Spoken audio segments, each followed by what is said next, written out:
नमस्कार दोस्तों, स्वागत है एक बार फिर आपके अपने YouTube चैनल जीवा स्टडी पर। मैं वरिष्ठ अध्यापक मुकेश कुमार जांगड़ आपका स्वागत करता हूं। तो इस वीडियो में हम देखेंगे लेवल 1 व लेवल 2 दोनों के लिए उपयोगी साइकोलॉजी के टॉप 15 क्वेश्चंस को देखेंगे।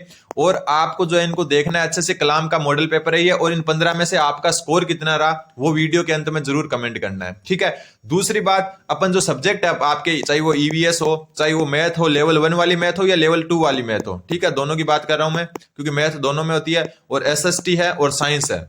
इनका जो है सबका जो है अपन जो है क्लासेज 1-2 दिन में स्टार्ट करने वाले हैं, क्योंकि मैं खुद मैथ का सेकंड ग्रेड टीचर हूं, तो मैथ एकदम अच्छे तरीके से आपको शॉर्ट ट्रिक से करवाऊंगा। लेवल 1 की मैथ की मैंने कुछ क्लासेस डाल भी रखी है, आप उनमें लेवल देख सकते हो कि किस हिसाब से मैं क्वेश्चंस करवा रखे हैं वहां पर। तो ये सारी क्लासेज आपकी शुरू होने वाली है, और जल्दी से जल्दी अपन 1 लाख के जो सब्सक्राइबर का अचीवमेंट है उसके नजदीक जा रहे हैं। तो आप जो भी नॉन सब्सक्राइबर है वो सब्सक्राइब जरूर करें। और एक बात और, जो भी मैं यहाँ क्वेश्चन बता रहा हूं और आपको लगे कि यार ये क्वेश्चन मेरे जो है पहले पढ़ा हुआ नहीं है, तो उसको नोट कर लें अपने नोट्स में। और एक बात और कि हर क्वेश्चन को डबल वेरीफाई करने के बाद में उत्तर लगाए गए हैं, तो कोई भी गलत होने के चांस नहीं है। जो उत्तर बताया जा रहा है वो एकदम सही बताया जा रहा है, ठीक है।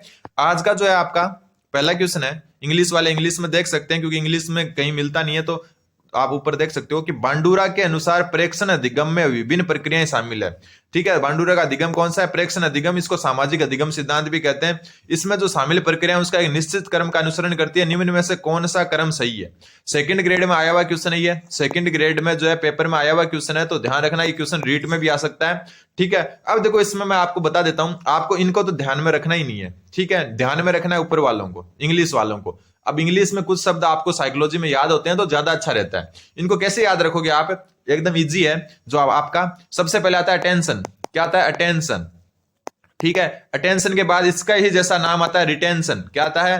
रिटेंशन। दोनों नाम एक जैसे हैं। रिटेंशन के बाद में आता है आपका इमिटेशन। क्या आता है? इमिटेशन मतलब अनुकरण, ठीक है। और इसके बाद में आता है मोटिवेशन। तो ये जो है आप इंग्लिश में जो है मेरे हिसाब से ज्यादा इजी रहेगा, अटेंशन, रिटेंशन, इमिटेशन, मोटिवेशन, ठीक है।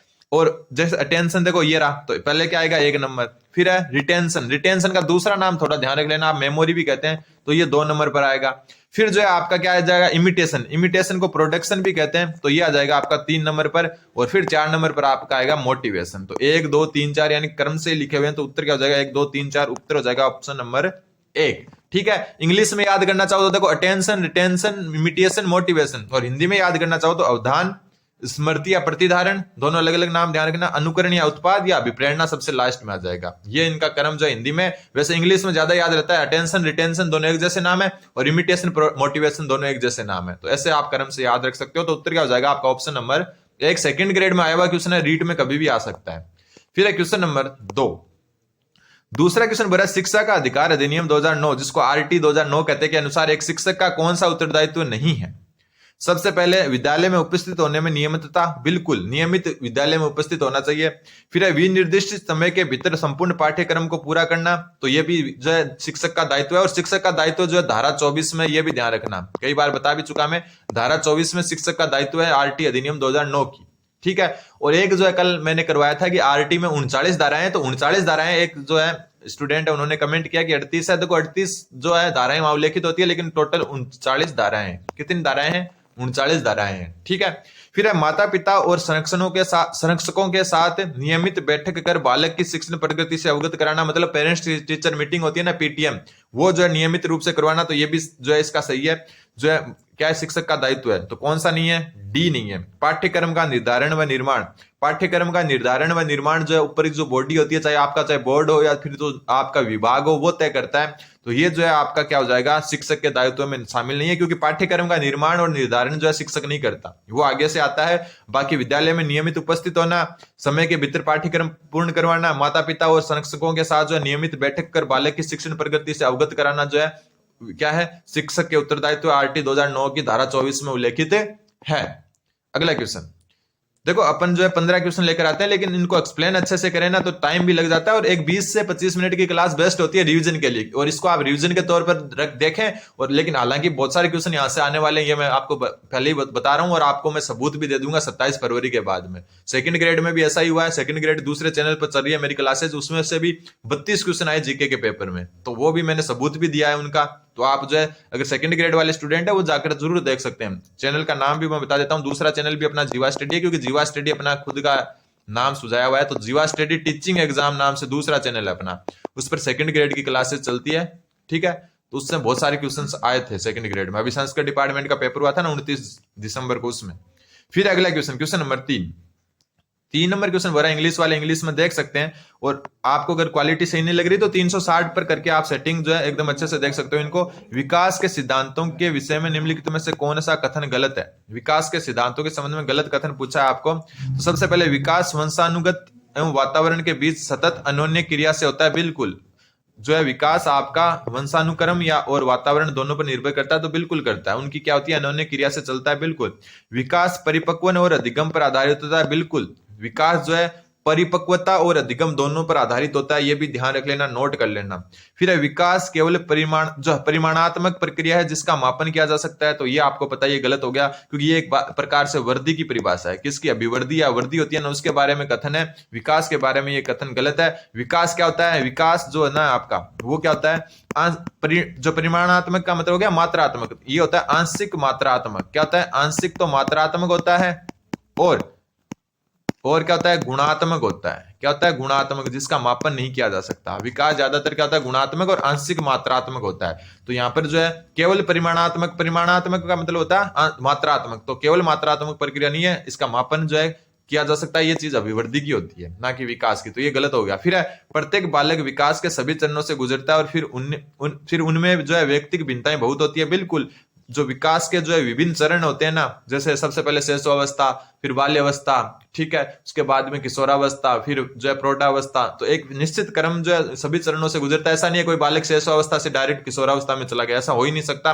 और उनमें सब में व्यक्तिगत भिन्नताएं पाई जाती है। व्यक्तिगत भिन्नताएं क्या होती है? कि एक व्यक्ति दूसरे से भिन्न होता है, तो ये भी बात सही है। तो असत्य पूछा था, तो ऑप्शन नंबर सी हो जाएगा, क्योंकि एक अभिवृद्धि की विशेषता है, ना कि विकास की। अगला क्वेश्चन नंबर 4 नंबर क्वेश्चन बोल रहा है कि थोड़ा छोटा कर लेते हैं ताकि इंग्लिश वाला वर्जन भी दिख जाए।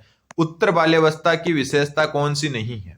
ठीक है, उत्तर बाल्यावस्था के बाद की जो है अवस्था, ये लगभग आप ये मान के चलो 7 से लेकर जो है 11 वर्ष तक होती है। अलग अलग विद्वान अलग अलग कहते हैं, कोई इसको जो 6 से 12 भी बताता है, लेकिन 7 से 11 या 7 से 12 भी मान सकते हो आप, ठीक है, यहां तक की होती है। ठीक है, इस अवस्था की कौन सी विशेषता नहीं है? सबसे पहले, इस अवस्था में बालक सभी आवश्यक मानसिक शक्तियों से तो संपन्न होता है, किंतु उसका शब्द भंडार सीमित होता है। तो एक 7 से 11 वर्ष का बालक है ना, उसकी मानसिक विकास लगभग 90% से ज्यादा पूरा हो जाता है, लेकिन उसके पास क्या है? शब्द भंडार सीमित होते हैं, उनको थोड़ी नॉलेज कम होती है, तो इसलिए शब्द भंडार सीमित होते हैं, बिल्कुल सही बात है।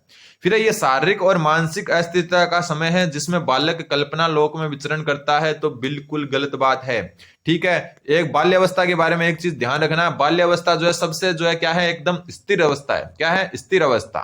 बाल्यावस्था क्या है? स्थिर अवस्था है, और इसमें जो है शारीरिक विकास जो है कम हो जाता है। शारीरिक विकास की जो गति है ना, शारीरिक विकास जो है, शारीरिक विकास की जो गति है, शारीरिक विकास की गति वो क्या हो जाती है? रुक जाती है। क्या हो जाती है?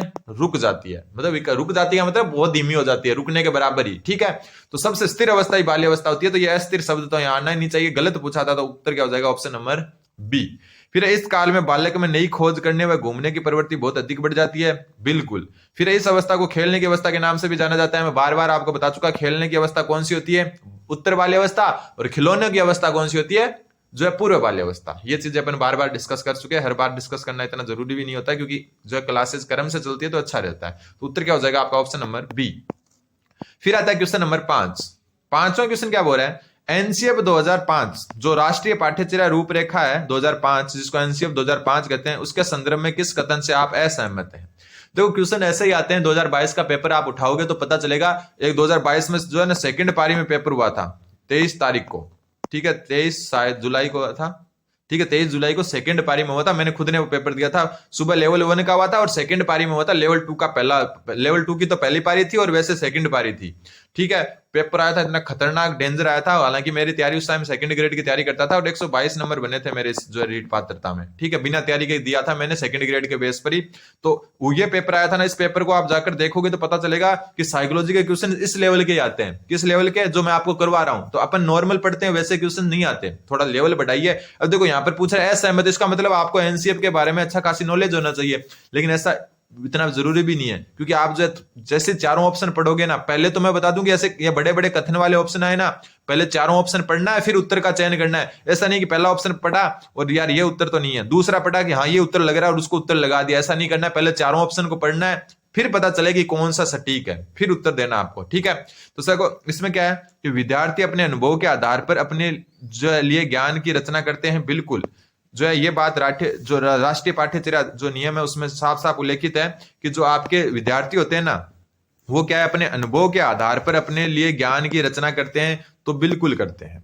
फिर रचनात्मक परिक्षेपण यह संकेत देता है कि हर विद्यार्थी व्यक्तिगत और सामाजिक तौर पर अर्थ का निर्माण करता है। तो ध्यान रखना, व्यक्तिगत और सामाजिक दोनों तौर पर क्या अर्थ का निर्माण करता है एक बालक, यह भी ध्यान रखना है। फिर रचनात्मक अथवा जटिल कार्य करने के लिए आवश्यक ज्ञान परिस्थितियों में निहित होता है। मतलब जो अपनी परिस्थितियां होती है, परिस्थितियों का मतलब हो गया वातावरण। ठीक है, आसपास का जो वातावरण है उसमें ही रचनात्मक और जटिल कार्य करने के लिए आवश्यक ज्ञान समाहित होता है।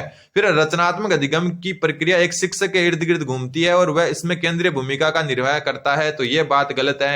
एनसीएफ 2005 जो है शिक्षक के इर्द गिर्द घूमकर जो है घूमने की बात नहीं करता।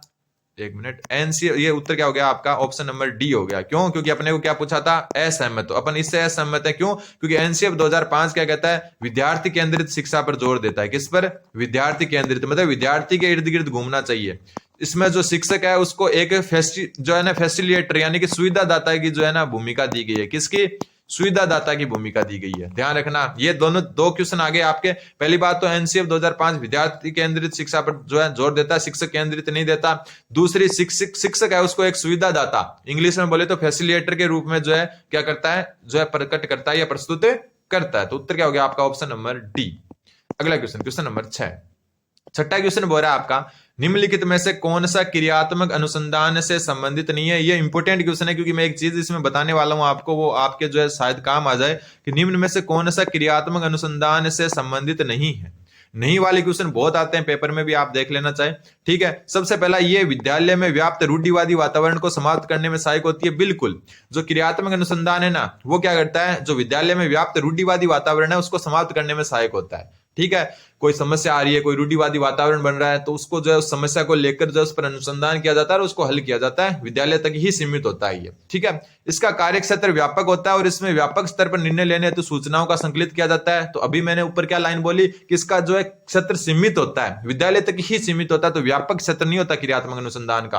क्रियात्मक अनुसंधान का होता है सीमित क्षेत्र। क्या होता है? सीमित क्षेत्र। क्रियात्मक अनुसंधान का क्या होता है आपका, जो एक सीमित क्षेत्र होता है। ठीक है, हिंदी थोड़ी लिख देते हैं सही। सीमित कैसे लिखते हैं, मैं खुद कंफ्यूज हो गया। सीमित, कई बार अपन कंफ्यूज हो जाते हैं लिखने में। सीमित ऐसे लिखा जाता है, सीमित। ठीक है, इसका क्षेत्र क्या होता है, सीमित होता है, व्यापक नहीं होता। तो यही उत्तर हो गया आपका। ठीक है, अब दूसरा देखो, दो और कथन है, उनको थोड़ा सा अच्छे से देख लेना क्योंकि यहाँ पर एक अलग क्वेश्चन छुपा हुआ है। यह संबंधित उद्देश्य और उसकी प्रणाली में खुले परिवर्तन पर बल देता है। तो ये तो देता है। चौथा ऑप्शन देखो, इसमें कार्यकर्ता वैज्ञानिक ढंग से अपनी समस्याओं का अध्ययन करता है, निर्णय निर्देशन सुधार एवं मूल्यांकन करता है। मतलब किस ढंग से? वैज्ञानिक ढंग से अपनी समस्याओं का अध्ययन, निर्णय निर्देशन और सुधार और मूल्यांकन करता है। ये सही है, लेकिन कई बार जो है ये लाइन अलग लिखी होती है। देखो, समस्याओं का अध्ययन किस हिसाब से करता है? वैज्ञानिक ढंग से। उनका निर्णय किस हिसाब से करता है? वैज्ञानिक ढंग से। उसमें सुधार और मूल्यांकन भी किस आधार पर करता है? वैज्ञानिक ढंग से। लेकिन समस्या का चयन वैज्ञानिक ढंग से नहीं करता, ये ध्यान रख लेना। समस्या का जो चयन है ना, समस्या का चयन जो है वो होता है आपका अनुभव जन्य। क्या होता है? अनुभव के आधार पर होता है, अनुभव जन्य जो होता है। ये चीज अलग है और ये अलग है, दोनों लाइनों में अंतर है। अगर लाइन ऐसे लिखा जाए कि इसमें समस्याओं का चयन वैज्ञानिक ढंग से होता है तो बात बिल्कुल गलत है। और अगर ऐसा लिखा जाए कि जो है इसमें जो है समस्याओं का जो सुधार, समस्याओं का मूल्यांकन वैज्ञानिक ढंग से होता है तब सही है। लेकिन समस्या का चयन वैज्ञानिक ढंग से नहीं होता, चयन होता है अनुभव जन्य यानी कि अनुभव के आधार पर। ये दोनों लाइनों में अंतर है और यही अंतर आपको जो है एक 2 नंबर या फिर जो एक क्वेश्चन है वो सही करवा देता है 1 नंबर का, ध्यान रखना। अगला क्वेश्चन, क्वेश्चन नंबर 7, 7वां क्वेश्चन बोल रहा है सीखने के प्रतिफल यानी लर्निंग आउटकम्स है। तो राजस्थान में जो है सीखने के प्रतिफल को निर्धारित मापदंडों के साथ किस शैक्षणिक जो सत्र है उसमें शामिल कर लिया गया था, नोट कर लेना। तो जो आपका राजस्थान है उसमें जो सीखने के प्रतिफल है ना उनको जो है निर्धारित मापदंडों के साथ जो है वर्ष 2017-18 का जो सत्र था उसमें शामिल किया गया था। अगर आपको जानकारी नहीं लगे तो नोट कर लेना इसको। ठीक है, तो उत्तर क्या हो जाएगा आपका 17-18, इसमें जो है राजस्थान में सीखने के प्रतिफल जिसको कहते हैं लर्निंग आउटकम्स, उनको क्या किया गया, राजस्थान के जो है शिक्षा में शामिल किया गया। कौन से 70 से 2017-18 के। अगला क्वेश्चन, क्वेश्चन नंबर 8।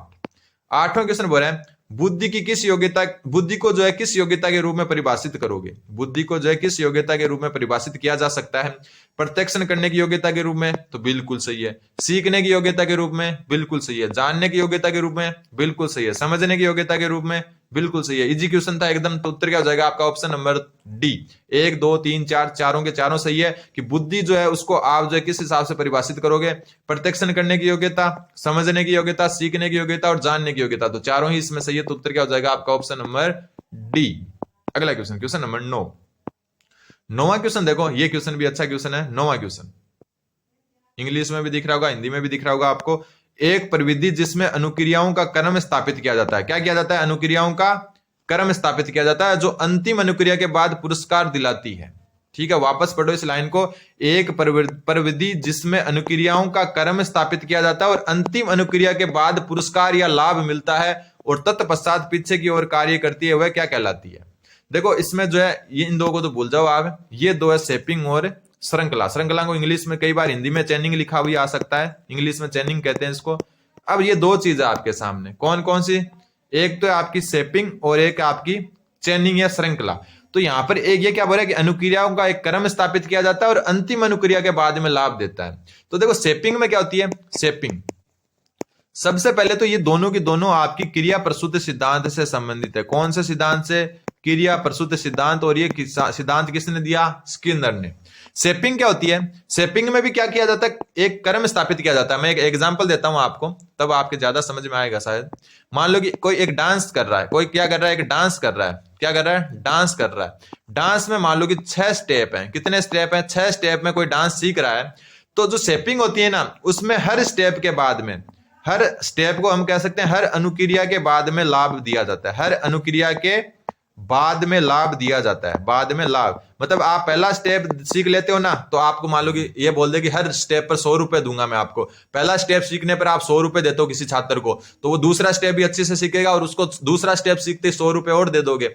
हर स्टेप यानी कि हर अनुक्रिया के बाद में लाभ दिया जाता है, उसको कहते हैं शेपिंग। ठीक है, और यहां पर क्या है, अंतिम अनुक्रिया के बाद में। और एक बार अगर इसी चीज को वापस लें और आप किसी छात्र को बोलो कि अगर पूरा डांस सीख लो, यानी कि 6 के 6 स्टेप सीख लोगे ना, तो लास्ट में मैं आपको 100 रुपए दूंगा। अंतिम जो है ना, अंतिम अनुक्रिया के बाद में लाभ देते हो, उसको कहते हैं चेनिंग। उसको क्या कहते हैं यहाँ पे, ये क्या हो गई आपकी चेनिंग हो गई।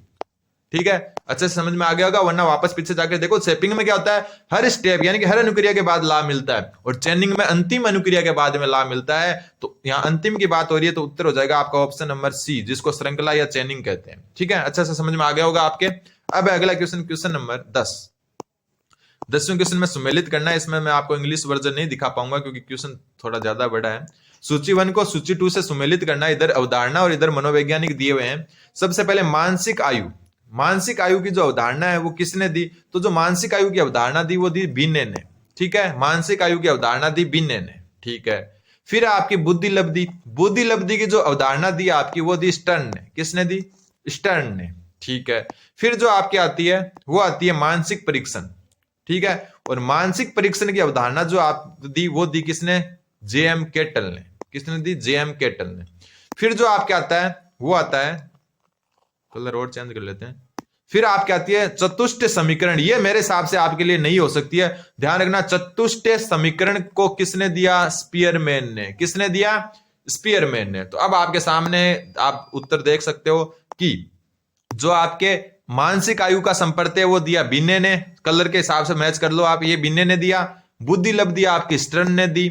मानसिक परीक्षण आपका केटल ने दिया।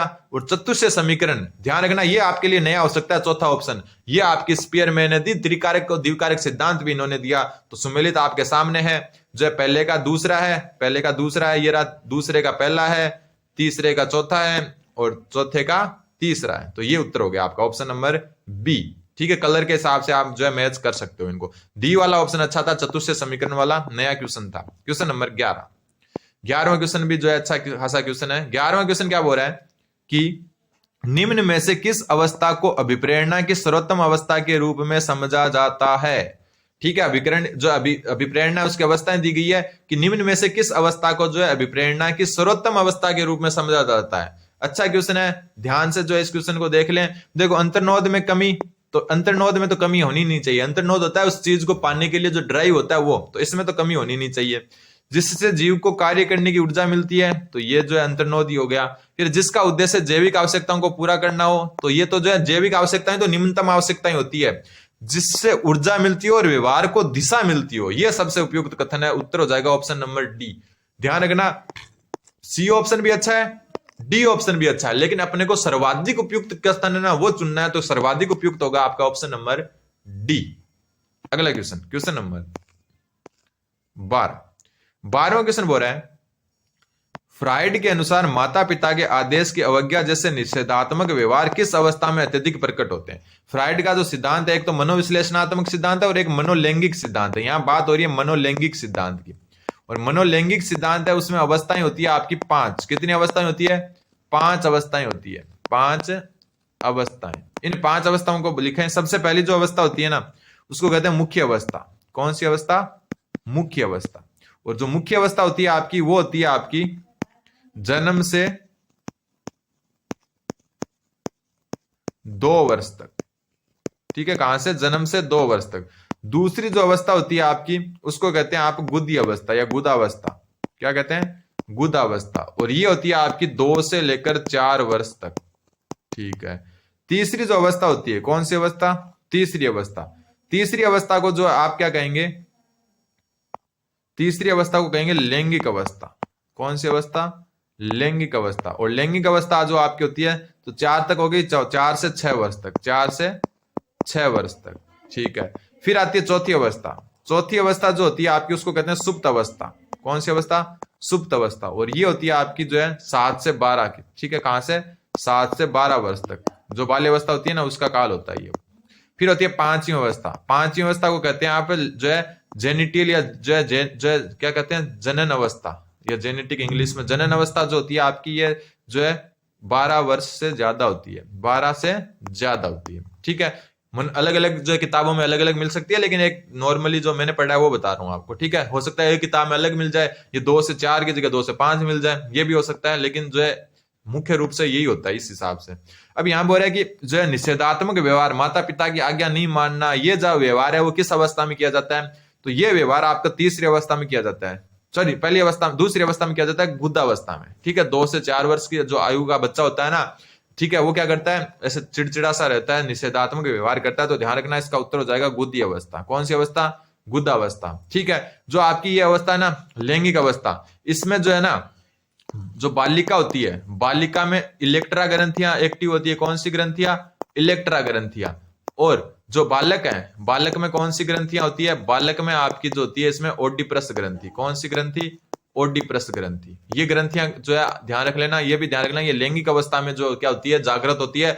बालिका में इलेक्ट्रा ग्रंथियां और बालक में ओडिपरस ग्रंथियां। तो ये भी आपको ध्यान रखना है। फिर है क्वेश्चन नंबर 13वां जो है, प्याजे के अनुसार जो है, प्याजे के अनुसार निम्न जो लिखित योग्यताएं उनके उद्भव का सही क्रम लिखो। ठीक है। सबसे पहले बालक में एकाग्रता आती है, जो आपकी मूर्त संक्रियात्मक पूर्व संक्रियात्मक अवस्था के शुरुआती चरण में आती है, तो सबसे पहले ये आएगी। उसके बाद अहम केंद्रवाद होता है, ये भी आपका जो है पूर्व संक्रियात्मक अवस्था की विशेषता है। ठीक है। उसके बाद जो है आपका क्या आएगा? वास्तविकता का मानचित्रण, ये आपका आता है ठोस संक्रियात्मक अवस्था में। कौन सी में? ठोस संक्रियात्मक अवस्था में, जो तीसरी अवस्था होती है। फिर आती है आपकी प्रतिगप्ति सोच, ये आती है आपकी चौथी अवस्था, जिसको हम औपचारिक क्रियात्मक अवस्था कहते हैं। ये इसमें होता है। तो क्या हो गया? सबसे पहले एक, फिर आता है 3, तो 1 3 इसमें आ रहा है, तो ये 1 3 2 4 2, सॉरी, ये इसका सही उत्तर हो जाएगा। फिर है क्वेश्चन नंबर 14 नंबर क्वेश्चन बोल रहा है आपका कि ओलपर्ट के अनुसार, जो ओलपर्ट का जो शील गुण का सिद्धांत है व्यक्तित्व का, ओलपर्ट के अनुसार जो है व्यक्ति के शील गुणों का सही युग्म कौन सा है? तो देखो, ओलपर्ट के अनुसार जो है शील गुण होते हैं आपके 3 प्रकार के, एक मौलिक, एक केंद्रीय और एक गौण। मौलिक को प्रधान भी कहते हैं। क्या कहते हैं? प्रधान शील गुण भी कहते हैं। तो उत्तर हो जाएगा आपका ऑप्शन नंबर 1। ठीक है। अब इन शील गुणों को थोड़ा सा मैं बता देता हूं। जो आपका मौलिक या प्रधान शील गुण होते हैं ना, इसमें क्या होता है? मौलिक में इसमें होता है जैसे जो है व्यक्ति के व्यक्तित्व से जुड़े होते हैं, ये व्यक्तित्व से जुड़े होते हैं, बहुत कम जो है पाए जाते हैं। जैसे क्या होता है, गांधी जी का जो अहिंसा का गुण है, गांधी जी का अहिंसा का गुण, गांधी जी के अहिंसा का गुण क्या है आपका, इस हिसाब के गुण होते हैं प्रधान या मौलिकशील गुण, ठीक है। फिर होते हैं केंद्रीयशील गुण। केंद्रीयशील गुण क्या होते हैं, ये होते हैं जो अपन अपनी जो है नौकरी पाने के लिए बायोडाटा में लिखते हैं ना, जैसे अपन क्या है, मेहनती हैं, ईमानदार हूं, ये जो चीजें होती है ना, ईमानदार, ये सब जो होते हैं ये आपके होते हैं केंद्रीयशील गुण। और एक होता है गौणशील गुण। कौन सा, गौण। और गौणशील गुण होते हैं जो आप जैसे वो मतलब आपके नगण्य होते हैं, जैसे मुझे आम पसंद है, मुझे आम पसंद है, ये जो है ये होते हैं आपके कौन से गुण, गौण गुण। और आज का लास्ट क्वेश्चन, क्वेश्चन नंबर 15, कि निम्नलिखित में से किसका संबंध आगमनात्मक तर्कणा से है। तो इसको आप डायरेक्ट याद रख लेना, उत्तर होगा ऑप्शन नंबर बी। बहुत से परीक्षणों से निष्कर्ष निकालना जो है आपकी आगमनात्मक तर्कणा से संबंधित है। तो ये आज के आपके 15 जो इंपॉर्टेंट क्वेश्चन थे। चैनल जीवा स्टडी को सब्सक्राइब जरूर कर सकते हैं। धन्यवाद, बने रहें जीवा स्टडी के साथ। धन्यवाद।